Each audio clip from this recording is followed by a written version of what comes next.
Commander Zix Wrath stepped off the transport ship and looked around the human military base. His forearms moved slightly as he adjusted his uniform. The tall alien warrior had thick, dark, shell-like skin and yellow eyes that could see in many different light types. He was used to being the most dangerous thing in any room. The human base looked small and weak to him. The buildings were made of simple metal and concrete. There were no energy shields or plasma weapons visible anywhere. Even the landing pad was just flat stone with painted lines. Back home on Kethmore, even their smallest outposts had weapons that could destroy entire cities. A human female walked toward him. She was tiny compared to Zix Wrath, barely reaching his lowest shoulder. Her skin looked thin and soft, like it would tear if touched too hard. She had short dark hair and wore a green uniform with small metal pieces pinned to it. "Commander Zix Wrath, welcome to Terra Nova Military Academy," she said with a smile that showed her small white teeth. "I'm Colonel Sarah Chen, the person in charge of this place." Zix Wrath made the formal greeting gesture with his upper arms. "Thank you, Colonel Chen. I am here to observe human military training methods as part of the Galactic Defense Coalition exchange program." Colonel Chen nodded and started walking toward the main building. "We're excited to show you everything. This will be a great chance for both our species to learn from each other." As they walked, Zix Wrath noticed more humans moving around the base. They all looked so fragile. Their arms and legs were thin sticks compared to his thick, armored limbs. None of them had natural weapons like claws or spikes. Most shocking of all, their skin was completely bare. No armor plating, no thick hide, no protective scales. Just soft, pink or brown skin that looked like it would break easily. "How do your people survive in battle?" Zix Wrath asked. "You have no natural defenses." "Known." Colonel Chen laughed. "We make up for it in other ways. You'll see." They entered a large building filled with young humans in matching uniforms. These must be the cadets, Zix Wrath thought. They looked even smaller and weaker than the adults. Some appeared to be barely out of childhood. Their bodies were thin and had no visible muscle mass. Many had soft faces that looked like they had never seen real fighting. "These are our first-year students," Colonel Chen explained. "They're just starting their military training. Most are 18 or 19 years old." Zix Wrath was confused. "They begin training so late?" Kethmoran warriors start combat training at age 5. By 18, they are already experienced fighters. "Different approaches," Colonel Chen said with that strange smile again.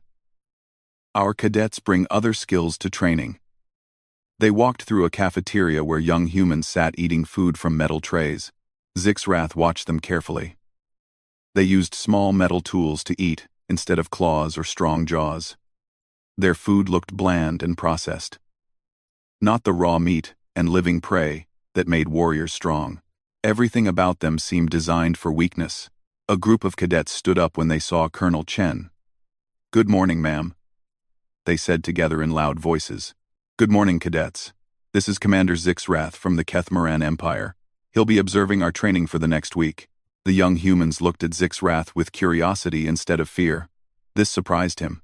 Most species showed at least some nervousness around Kethmoran warriors.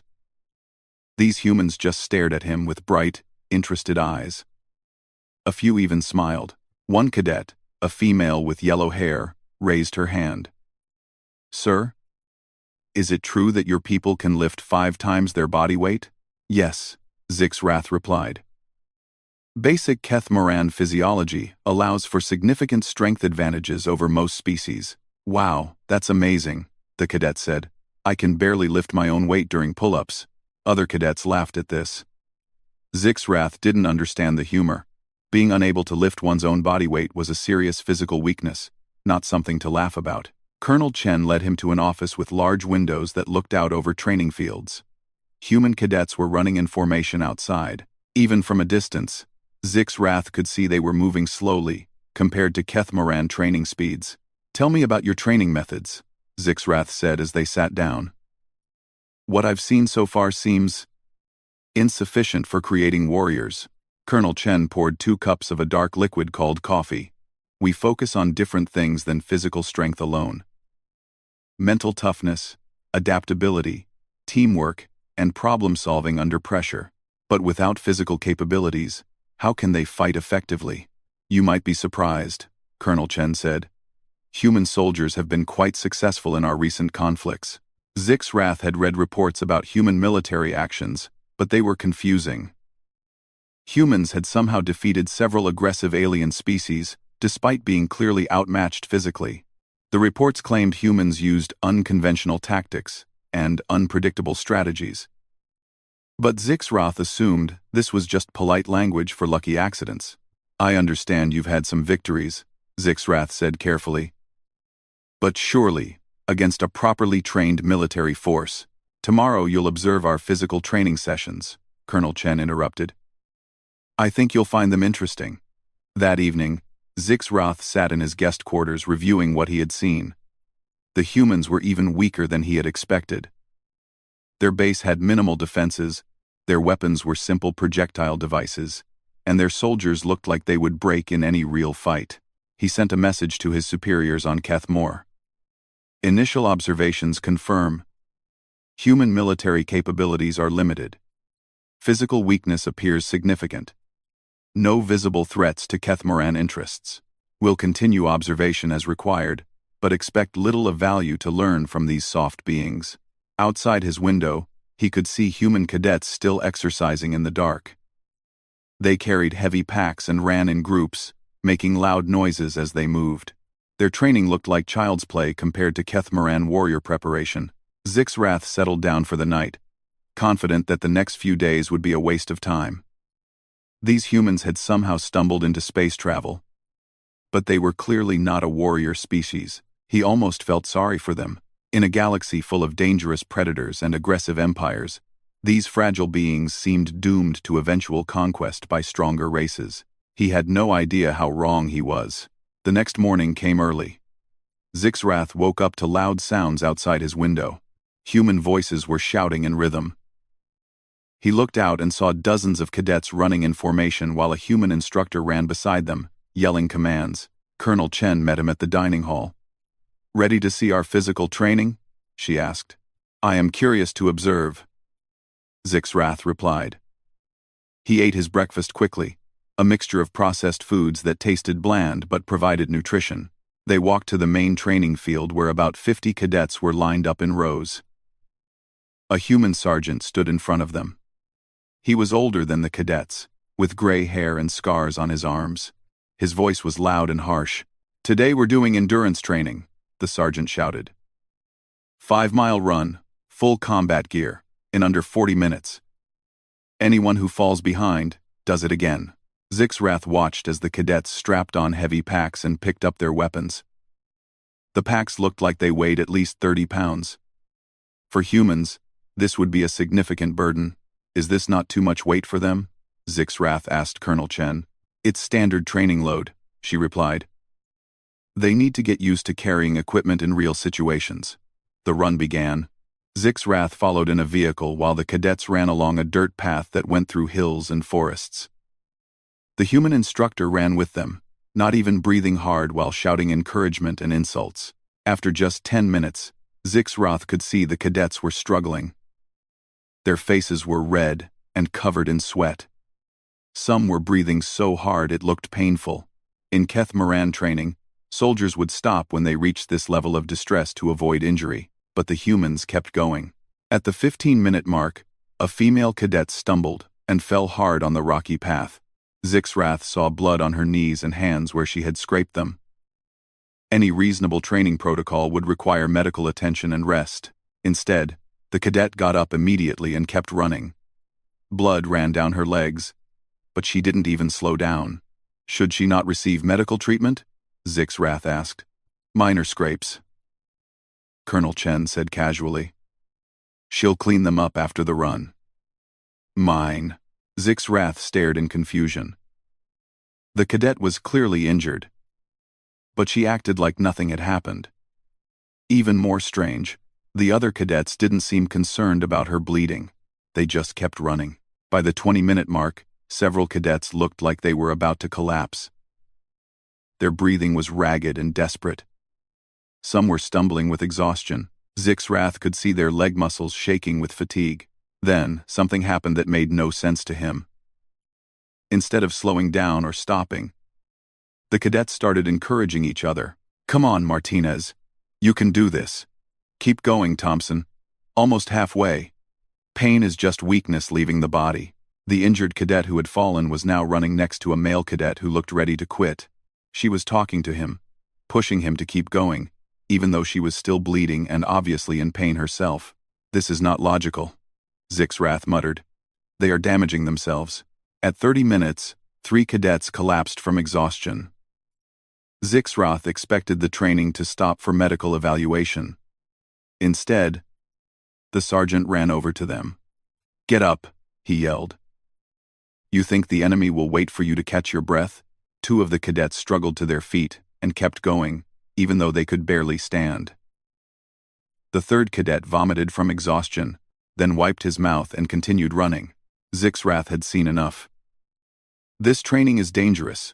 Your cadets are suffering physiological damage. They're learning to push past their limits," Colonel Chen explained. "In real combat, they won't have the luxury of stopping when things get difficult, but they could be seriously hurt." "They might be. That's part of the lesson." Zixrath watched in growing alarm as the run continued. The humans were clearly in distress, but they refused to quit. Some were limping from injuries. Others looked like they might faint. All of them were covered in sweat and breathing like wounded animals, but they kept going. The most disturbing part was how they helped each other. When one cadet fell behind, others would slow down to encourage him.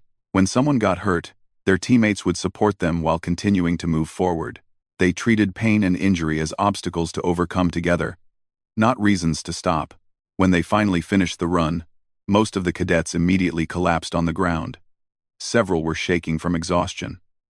The medical team came out to check on them, but only for the most serious injuries. Minor cuts, bruises, and exhaustion were ignored. "How many will need extended medical care?" Zixrath asked.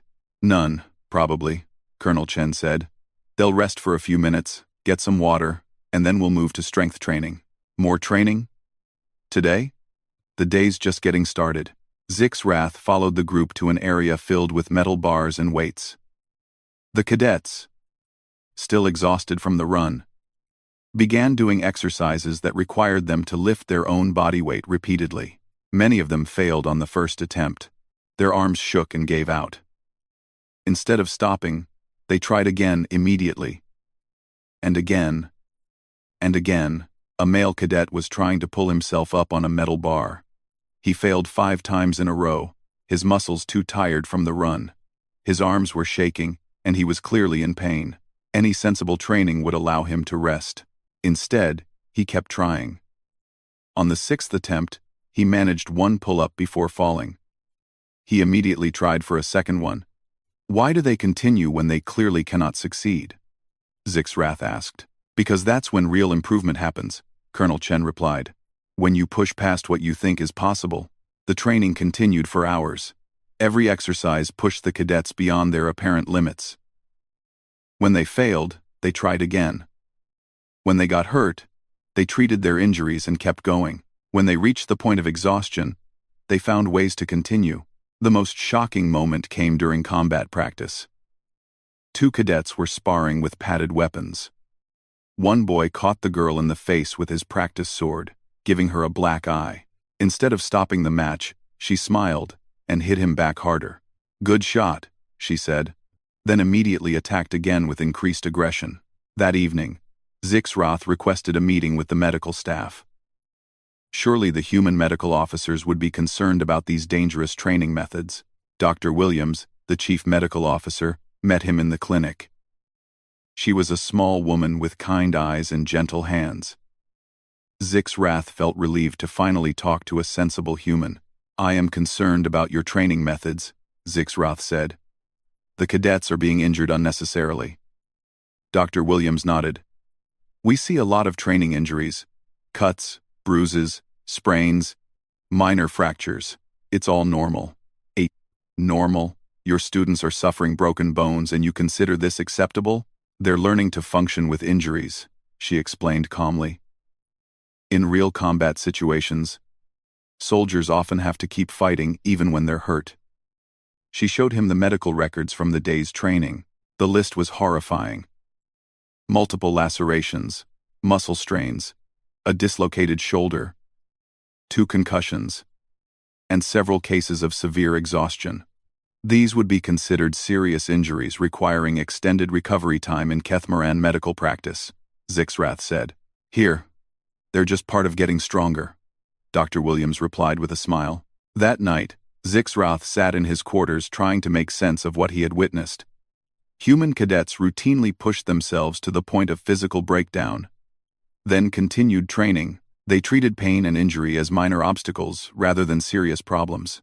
Most disturbing of all, they seemed to become more determined when things got difficult, not less. He updated his report to his superiors. Human training methods appear designed to cause deliberate physical damage to students. Their medical staff considers serious injuries to be normal and acceptable. Recommend further observation to understand this unusual approach to military preparation. Outside his window, he could see cadets still exercising in the dark, even after the official training day had ended. These humans made no sense at all. On the third day, Colonel Chen invited Zixrath to observe the tactical strategy classes. He was relieved to finally see academic learning instead of the disturbing physical training. Surely, human military theory would be more reasonable than their brutal training methods. The classroom was filled with advanced cadets, older students in their final year. They sat in neat rows, while a professor stood at the front, near a large display screen. The professor was an elderly human male with white hair and calm eyes. Today we'll discuss strategic bombing campaigns in historical warfare, the professor announced. Please open your study materials to the section on civilian infrastructure targeting. Zixrath settled into his observer chair, expecting to hear about precision strikes against military targets. This was how civilized species conducted warfare.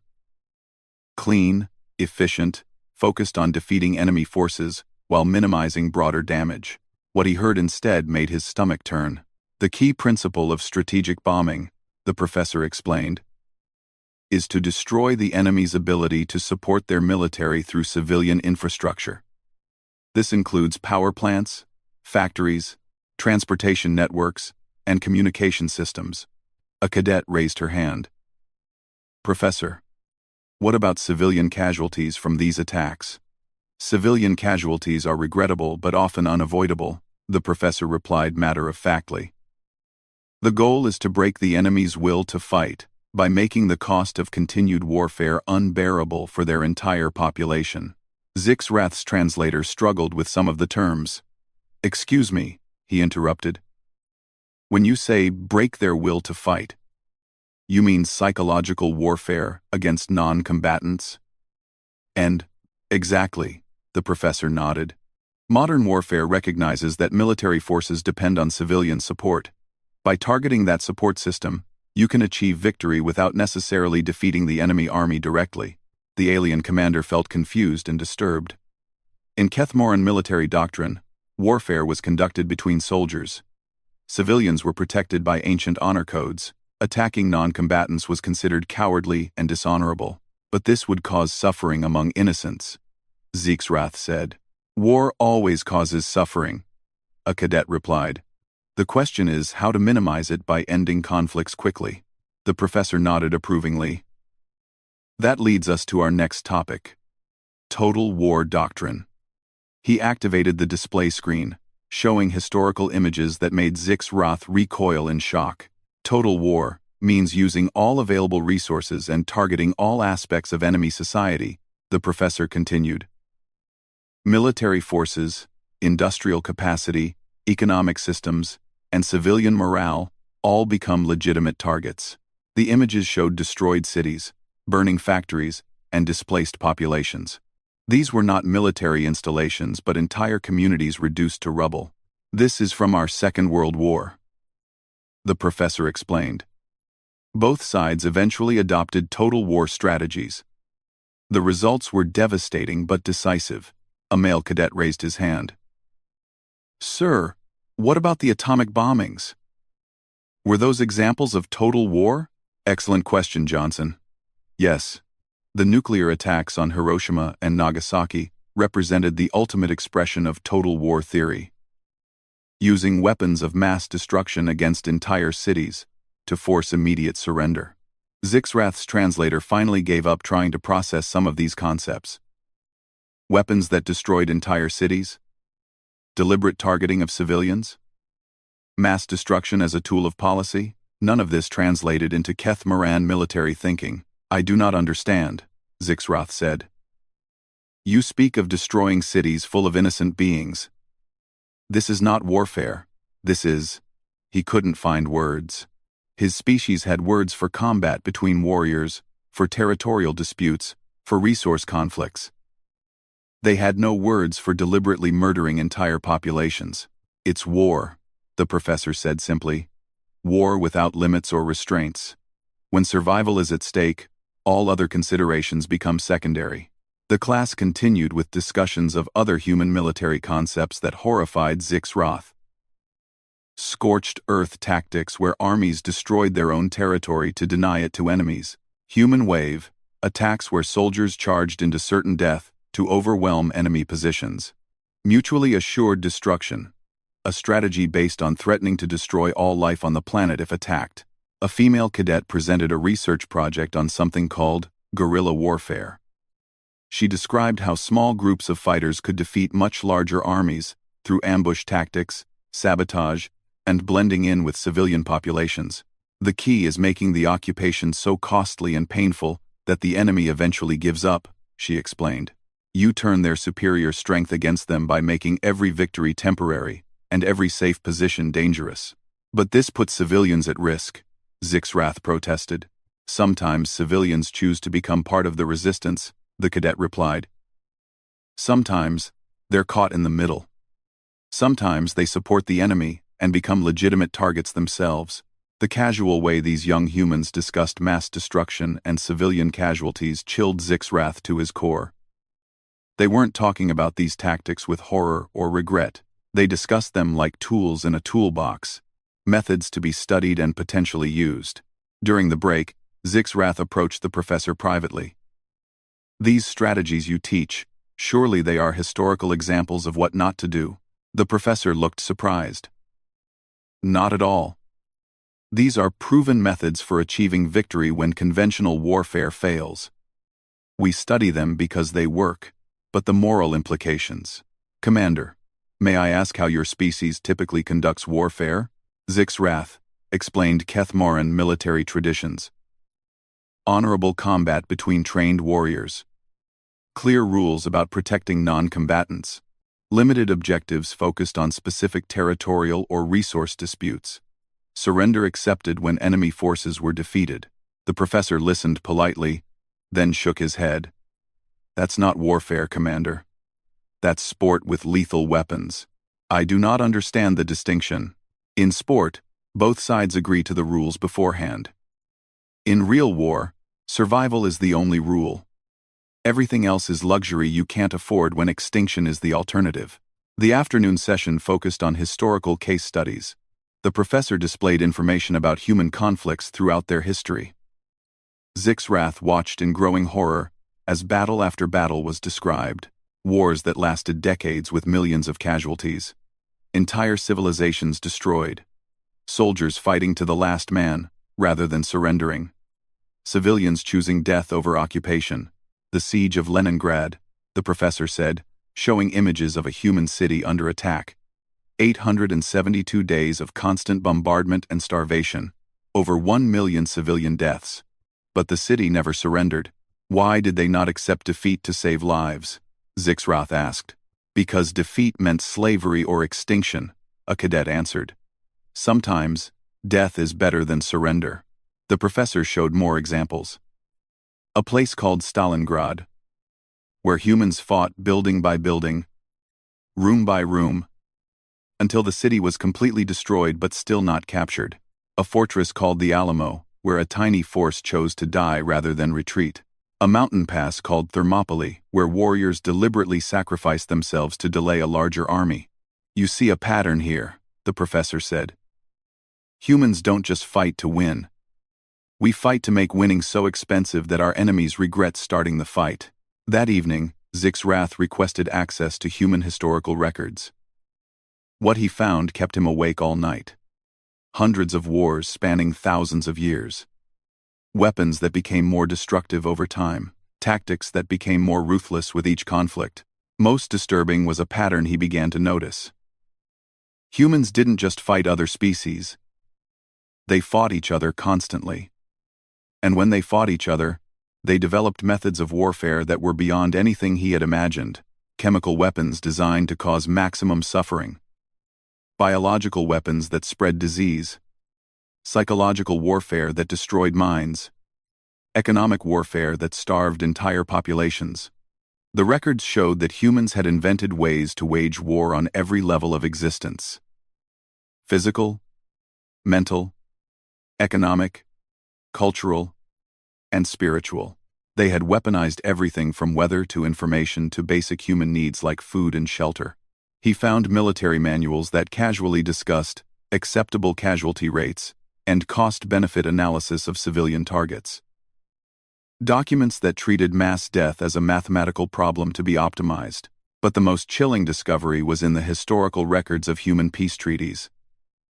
Even in defeat, humans rarely stayed defeated. They would accept temporary setbacks, rebuild their strength, and return stronger than before. The records showed cycles of conflict spanning generations. Enemies would become allies, then enemies again. Defeated nations would rise from ashes to defeat their former conquerors. Humans seem to view war as a continuous process rather than discrete events. Zixrath updated his report. Human military doctrine appears based on principles unknown to galactic civilization. They have weaponized concepts that other species consider immoral or impossible. Recommend extreme caution in any future conflicts with this species. As he prepared for sleep, he looked out his window one more time. Human cadets were still studying in the library, reading about these terrible methods of warfare. By choice, preparing to someday use them. For the first time since arriving on Earth, Commander Zixrath felt genuinely afraid. The fourth day brought war games, practical exercises, where cadets would apply everything they had learned. Colonel Chen explained that 2 teams would compete in a large training area that covered several square miles of forest and hills. Red team has superior numbers and equipment, she told Zixrath as they settled into the observation post. Blue team has to survive for 48 hours while completing mission objectives. It's designed to be impossible for blue team to win through conventional tactics. Zixrath watched the displays showing both teams' positions. Red team had twice as many cadets, better weapons, vehicles, and control of the high ground. Blue team was scattered in small groups throughout the forest with minimal equipment. This seems unfair, Zixrath observed. Blue team cannot possibly succeed. That's the point. Colonel Chen replied with that disturbing smile. We want to see what they do when normal tactics won't work. I would be in San. The exercise began at dawn. Red team immediately moved to surround blue team's positions using standard military formations. Their plan was simple and logical. Use their superior numbers to trap the smaller force and force a quick surrender. Zixrath nodded approvingly. This was how proper warfare should be conducted. The stronger force would win through superior tactics and resources. Blue team would realize their hopeless situation and surrender with honor. But blue team didn't surrender. Instead, they immediately split into even smaller groups and disappeared into the forest. When red team reached their last known positions, they found nothing but empty campsites. Where did they go? Zixrath asked. They're adapting, Colonel Chen said. Watch. For the next several hours, Zixrath watched something that defied all military logic. Blue team didn't try to fight red team directly. Instead, they began a campaign of harassment and sabotage that made no tactical sense. Small blue team units would appear suddenly, attack red team supply lines, then vanish before reinforcements could arrive. They sabotaged red team's vehicles, destroyed their communication equipment, and set traps along their patrol routes. But the most disturbing part was how they used their environment. Blue Team turned the forest itself into a weapon. They started fires to create smoke screens. They redirected streams to flood Red Team positions. They even convinced local wildlife to attack Red Team camps by leaving food in strategic locations. This is not proper warfare, Zixrath protested. They are not trying to win. They are just causing chaos. Keep watching, Colonel Chen said. By midday, Red Team was frustrated and confused. They had superior numbers and equipment, but they couldn't find their enemy long enough to use them. Every time they tried to establish control over an area, Blue Team would attack somewhere else. Then Blue Team did something that horrified Zixrath. One of their units deliberately triggered Red Team's motion sensors, drawing a large patrol into a valley. Once Red Team was committed to the pursuit, Blue Team collapsed the hillside with improvised explosives, trapping the patrol. The trapped cadets were now technically captured, according to exercise rules. But instead of accepting defeat, the Blue Team unit began interrogating their prisoners for information about Red Team plans and positions. They are turning their own prisoners into intelligence sources, Zixrath said in shock.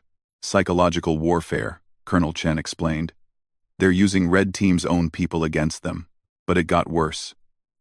The captured Red Team cadets, instead of maintaining discipline and revealing nothing, began arguing among themselves. The stress of being trapped and interrogated broke down their unit cohesion. Some started providing information in exchange for better treatment. Within hours, Blue Team knew everything about Red Team's plans, positions, and weaknesses. They had turned a military victory for Red Team into an intelligence disaster. That night, Blue Team launched attacks that should have been impossible. They hit Red Team positions that were supposed to be secret. They knew exactly where guards would be positioned and when patrols would change. They struck with perfect timing and coordination. Red Team's commander, a senior cadet named Williams, called an emergency meeting. Zixrath watched through surveillance cameras as the young man tried to maintain control of his deteriorating situation. They're not fighting like soldiers, Williams complained to his officers. They're fighting like terrorists. Sir, we could use the same tactics, one officer suggested. No, Williams replied. We're going to win this the right way, using proper military strategy.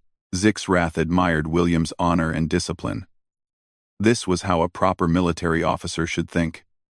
Victory achieved through dishonorable means was no victory at all. But Blue Team had no such concerns about honor.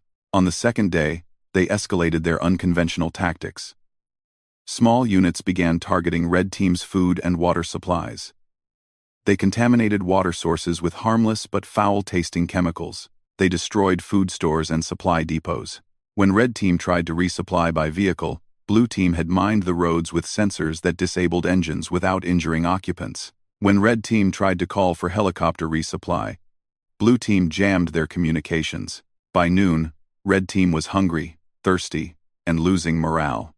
They had superior firepower but couldn't use it because they couldn't find their enemy.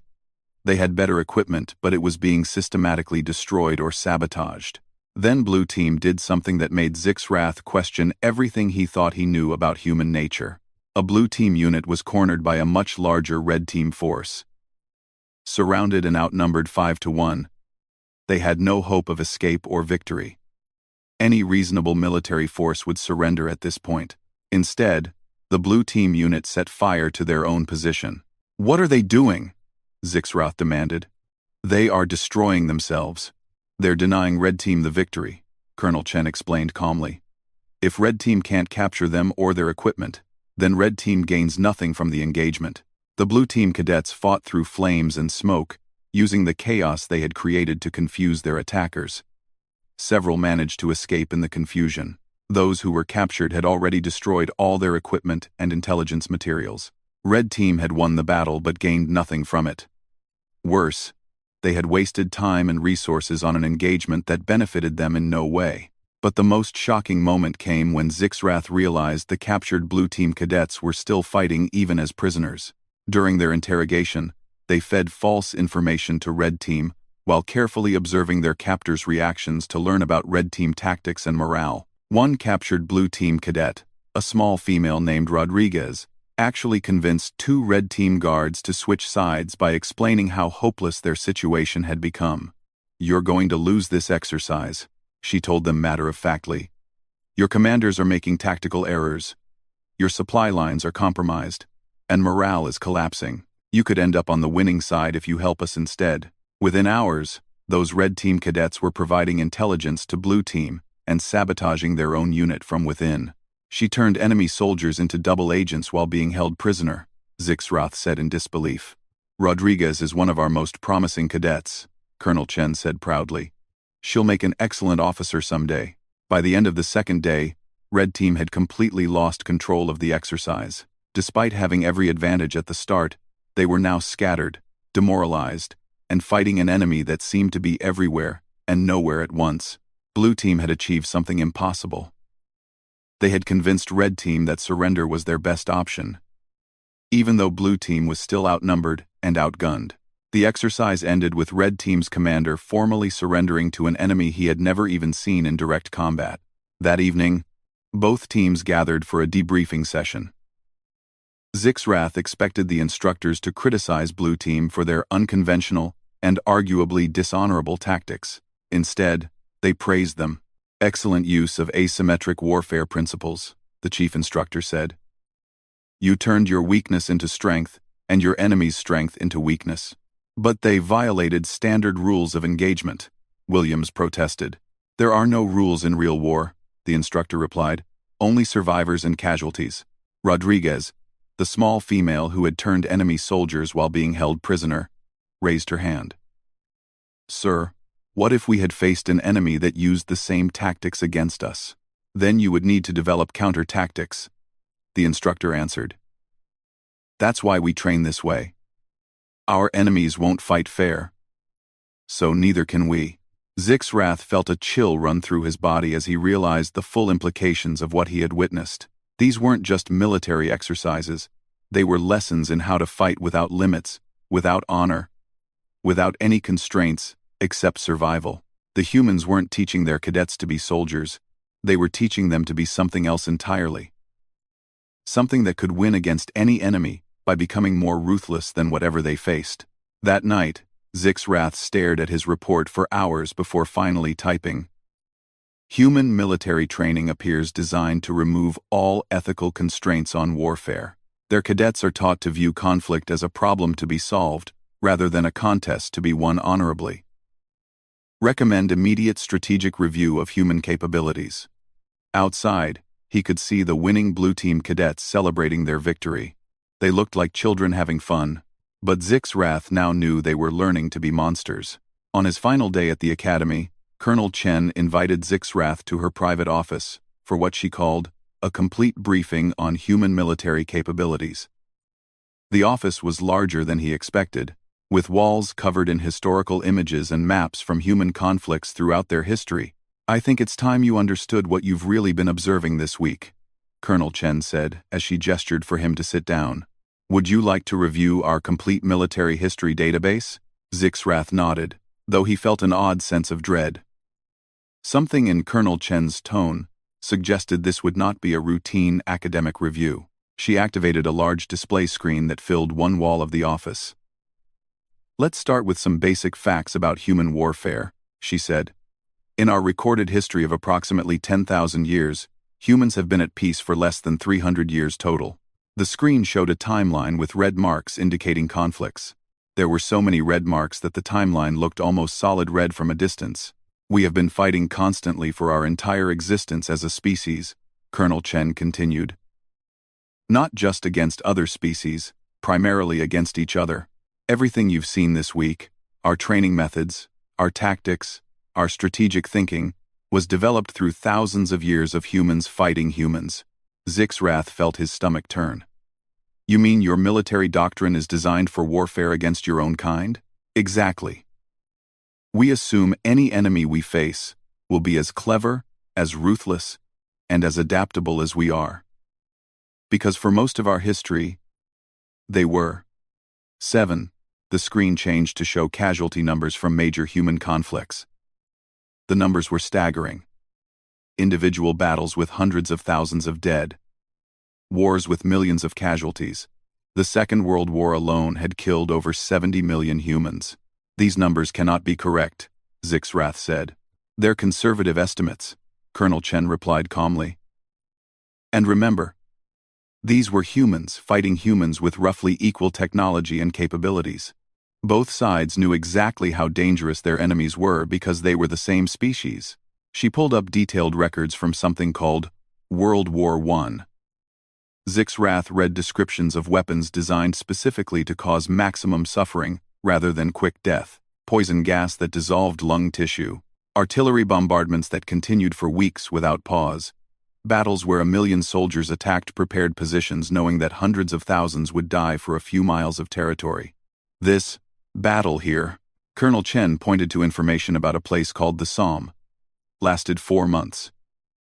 Over 1 million total casualties, for essentially no territorial gain. But both sides kept fighting. Why? Zixrath asked. What could possibly be worth such losses? Survival, Colonel Chen said simply.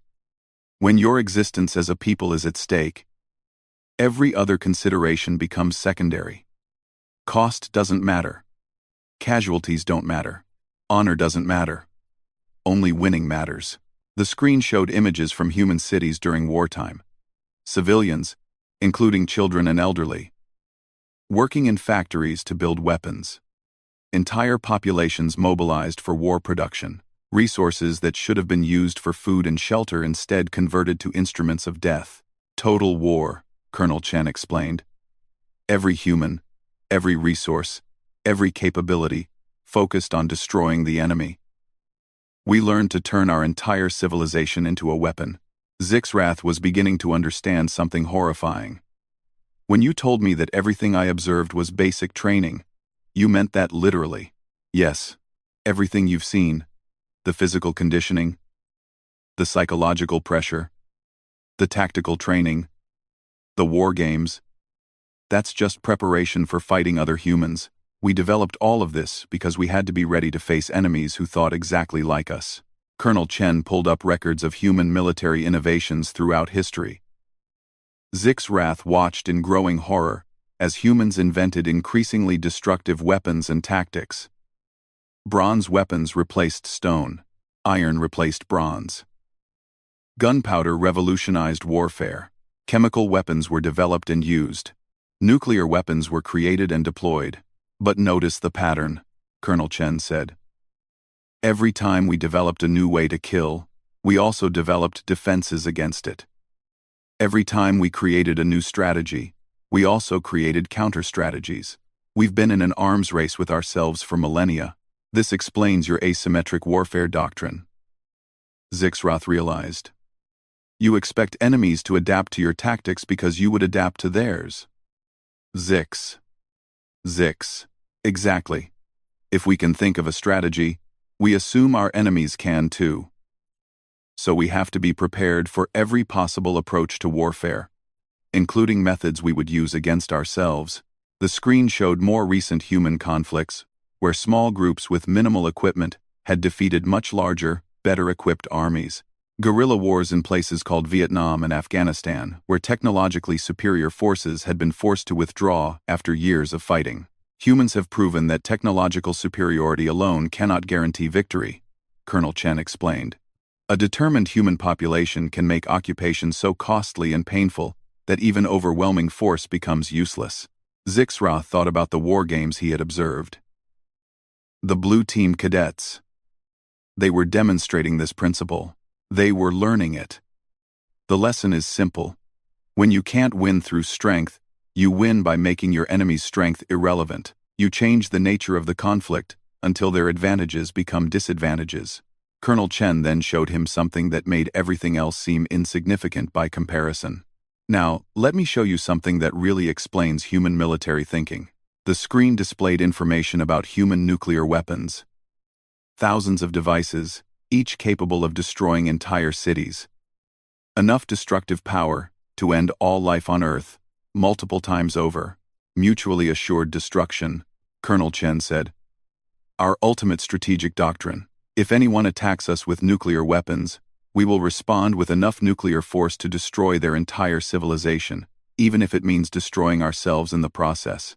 That is insane, Zixrath whispered. You would destroy your own species to prevent defeat? If necessary, yes. The threat of total mutual annihilation has actually prevented major wars for decades.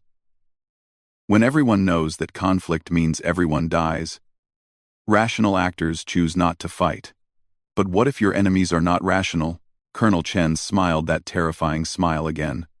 Then we've already prepared for that too. Our military doctrine assumes that any enemy we face might be willing to die to defeat us. So we've developed strategies that work even against opponents who don't fear death. She showed him records of human soldiers throughout history who had chosen death over surrender, even when surrender would have been the logical choice. Battles where entire units had fought to the last person rather than retreat.